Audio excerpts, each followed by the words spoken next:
বৰপেটা জিলাৰ বাঘবৰ সমষ্টিৰ অন্তৰ্গত আলুপটি খাটিয়ামাৰীত বাইক দুৰ্ঘটনাগ্ৰস্ত হৈ গুৰুতৰভাৱে আঘাতপ্ৰাপ্ত হয় কুকুৱাৰজাৰ গাঁৱৰ আফতাৰ আলীৰ পুত্ৰ মহৰ আলী।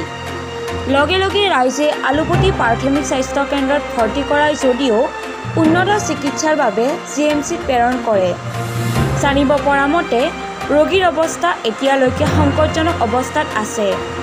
উল্লেখযোগ্য যে দুৰ্ঘটনাগ্ৰস্ত ঠাইত যোৱা ঈদৰ দিনাও বাইক আৰোহীয়ে ছোৱালী এজনীক আঘাতপ্ৰাপ্ত কৰিছিল।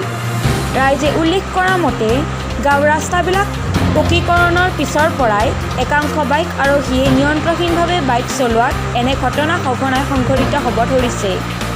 স্থানীয় আৰক্ষী আৰু প্ৰশাসনে এই নিয়ন্ত্ৰণহীনভাৱে চলোৱা বাইক আৰোহীক অতি সোনকালে নিয়ন্ত্ৰণ কৰিব বুলি ৰাইজে দাবী জনায়।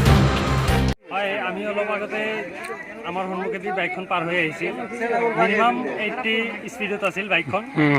নিয়ন্ত্ৰণহীনভাৱে চলোৱাৰ কাৰণে বাইকটো আহি গছৰ লগত খুন্দা খাই গছটো ফাটি একেবাৰে বাইক ভাঙি চুৰমাৰ হৈ যায়। লগতে পেচেণ্টটো গুৰুতৰভাৱে আহত। এতিয়া মানে মেডিকেলত লৈ যোৱাৰ ব্যৱস্থা কৰি আছে, কিবা হয়। কোনটো মেডিকেলত লৈ যাব? এতিয়ালৈ ঠিক কৰা নাই তেওঁলোকে। মানে এতিয়া আমাৰ PHCত যিটো এম্বুলেঞ্চ আছে, এম্বুলেঞ্চো আহিব নোৱাৰে। আলুপটি বেছি হয়, আলুপটি PHCত যিটো এম্বুলেঞ্চ, ৰাস্তা ঘাট বেয়া হোৱাৰ কাৰণে এম্বুলেঞ্চ আহিব নোৱাৰে। তেওঁলোকে এতিয়া কি বা কৰে, ঘোঁৰা গাড়ী দিয়ে হয়তো লৈ যাব লাগিব।